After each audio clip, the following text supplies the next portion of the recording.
Olá, a graça e a paz do Senhor Jesus seja com todos. Nós estamos no dia 13 de julho de 2013 e eu gostaria de trazer uma reflexão para vocês da parte de Deus, em nome de Jesus, sobre um texto que está no Evangelho de João, no capítulo 1, que fala sobre como se tornar um filho de Deus. Muita gente acha que nós já nascemos filhos de Deus, que naturalmente nós já temos comunhão com Deus, mas a verdade é que a palavra de Deus mostra diferente. No Evangelho de João nós lemos um texto aqui muito interessante que fala sobre isso e mostra o que nós devemos fazer, qual deve ser a nossa atitude para poder se tornar um filho de Deus. E eu queria ler para você. Está lá em João capítulo 1, a partir do versículo de número 10. Diz assim: Estava no mundo, e o mundo foi feito por ele, e o mundo não o conheceu. Aqui está falando do verbo de Deus. Veio para o que era seu, e os seus não o receberam. Mas a todos quantos o receberam, deu-lhes o poder de serem feitos filhos de Deus, aos que creem no seu nome, os quais não nasceram do sangue, nem da vontade da carne, nem da vontade do homem, mas de Deus. E o Verbo se fez carne e habitou entre nós, e vimos a sua glória como a glória do unigênito do Pai, cheio de graça e de verdade. Então nós vemos aqui no versículo 14 que o Verbo se fez carne, e que o Verbo é o unigênito do Pai. E nós sabemos que o unigênito de Deus é Jesus Cristo. É como diz lá em João 3,16. Deus amou o mundo de tal maneira que deu o seu único Filho, para que todo aquele que crê não pereça, mas tenha a vida eterna. Então o único Filho de Deus é Jesus. Ele é o Verbo que se fez carne e habitou entre nós. E diz no versículo 10 que o mundo foi feito por ele, ele veio para o que era seu, mas os seus não o receberam. Então Jesus ele veio, se fez carne, habitou neste mundo, ele veio com o propósito de salvar a humanidade, de pregar a mensagem de amor, de salvação. Ele fez muitas curas, muitos milagres, mas a grande maioria das pessoas não recebeu Jesus. Não reconheceu ele como o Salvador enviado da parte de Deus, como o Messias esperado, como aquele que vinha para tirar o pecado do mundo, para salvar as pessoas. Ele foi rejeitado pela grande maioria das pessoas. Nós vemos isso na Bíblia claramente, quando mostra que ele foi crucificado. Ele sofreu, apanhou, foi humilhado, foi rejeitado publicamente, escarneceram dele, blasfemaram dele, chamaram ele até mesmo de Beelzebul, ou seja, de príncipe dos demônios. Os líderes religiosos, que eram aqueles que falavam em nome de Deus, não reconheceram Jesus, a grande maioria deles. A grande maioria das pessoas também não reconheceu Jesus. As pessoas não queriam abraçar a mensagem dele, que era muito radical. As pessoas queriam as suas bênçãos, seus milagres, mas não queriam renunciar a si mesmos para seguir a Jesus, para se tornarem discípulos dele. E os líderes religiosos estavam cegos pelas suas tradições humanas que eles misturaram com a lei de Deus, ao ponto deles não enxergarem em Jesus a pessoa de Deus, nem reconhecerem a mensagem de Jesus como sendo uma mensagem que vinha da parte de Deus. Eles achavam que Jesus era um falso mestre. Então eles não receberam Jesus. Mas a palavra de Deus diz que a todos quantos o receberam, ou seja, para aqueles que o receberam, que reconheceram ele como Filho de Deus, como um Salvador do mundo, para essas pessoas, olha o que foi que Deus fez. Deu-lhes o poder, ou seja, a honra, a posição de autoridade, de serem feitos filhos de Deus. Essas pessoas que o receberam foram feitos filhos de Deus, aos que creem no seu nome. Então, aqueles que creem em Jesus, que o recebem, eles são feitos filhos de Deus.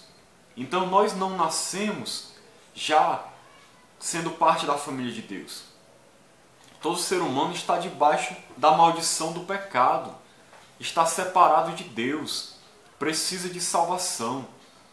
É necessário que a gente reconheça em determinado momento da nossa vida que a gente precisa de Deus, que a gente precisa do Salvador que Ele enviou, que é Jesus, que a gente precisa se arrepender dos nossos pecados e crer em Jesus como nosso Senhor e Salvador.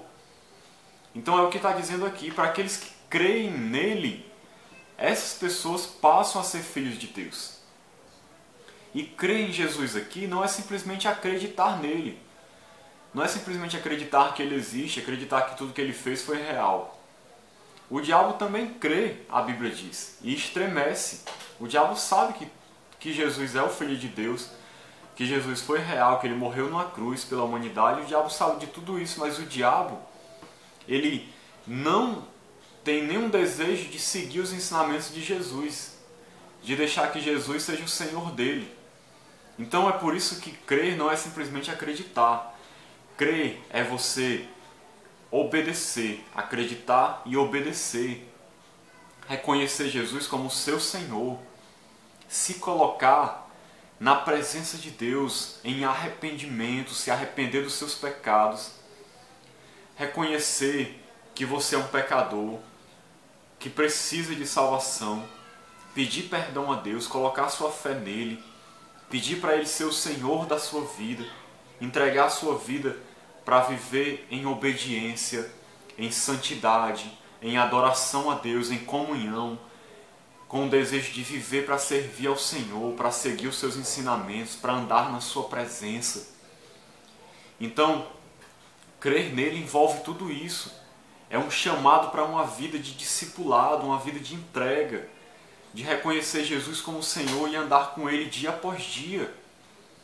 E aí sim se tornar filho de Deus. E como fala aqui no versículo 13, não é um nascimento que vem do sangue, nem da carne, nem do homem. É um nascimento que vem de Deus. Você se torna filho de Deus quando você nasce espiritualmente, você nasce de novo. O Espírito de Deus vem habitar dentro daquele que crê. Automaticamente, no momento que você reconhecer que precisa de Deus, reconhecer que Jesus é o Senhor e o Salvador, e entregar sua vida para Ele, o Espírito de Deus vai vir habitar dentro de você. Os seus pecados vão ser perdoados. Você vai ser aceito por Deus. Você vai ter acesso à presença de Deus. A separação que o pecado fazia entre você e Deus não vai existir mais. Você vai passar a ter comunhão com Deus. Você vai poder falar com Ele, vai poder ouvir sua voz. Você vai sentir a presença dEle. Você vai ser guiado pelo seu Espírito. Você vai ser consolado por Ele. Deus, Ele vai te fortalecer nos momentos difíceis. Vai te ajudar a vencer as dificuldades, os problemas. Ele vai te iluminar, vai te guiar nos caminhos dEle. Além de tudo, Ele vai transformar o teu coração. Porque o Senhor Jesus transforma o coração daquele que crê nele. Por meio do seu Espírito. Ele vem e nos transforma numa nova pessoa, numa nova criatura, com novos pensamentos, uma nova maneira de ver as coisas, novos valores. Aquele que se torna filho de Deus passa a ver como Deus vê, sentir como Deus sente, olhar como Deus olha, ouvir como Deus ouve. Ele se torna cada dia mais parecido com Deus. Ele vai sendo feito dia após dia conforme a imagem de Deus. Ele vai sendo transformado de glória em glória pelo Espírito de Deus, conforme a imagem de Jesus Cristo. Já pensou que maravilha? Você vai se tornando a cada dia mais parecido com Jesus. Você vai sendo transformado. Além de tudo, você passa a ter paz no coração, alegria, descanso para a alma. Deus te ensina e te capacita a amar, a perdoar, a agir com misericórdia, com bondade, com mansidão. Você passa a andar com Deus todos os dias, numa amizade, numa comunhão íntima. Isso é ser filho de Deus. E além de tudo, ter a promessa de vida eterna, de que um dia, quando Jesus vier nos buscar, a sua igreja, você vai estar no céu com Ele para sempre, vivendo em íntima comunhão, vendo Deus face a face, andando com Ele para sempre. É a promessa de vida eterna que Deus concede a todos aqueles que o amam, aos seus filhos amados. Então, se você deseja isso, creia no Senhor Jesus, creia que Ele veio, entregou a vida dele na cruz para te salvar, e reconheça Ele como seu Salvador e Senhor. Coloque a sua fé nele, se arrependa dos seus pecados e decida viver uma vida em consagração a Deus, para fazer a vontade de Deus. E você vai ver que não existe nada mais maravilhoso nesse mundo do que ser filho de Deus. Então que Deus te abençoe, que Deus te ilumine e que Deus faça você perceber que ser filho dele é o que existe de mais maravilhoso nesse mundo. Amém? Que Deus te abençoe, querido.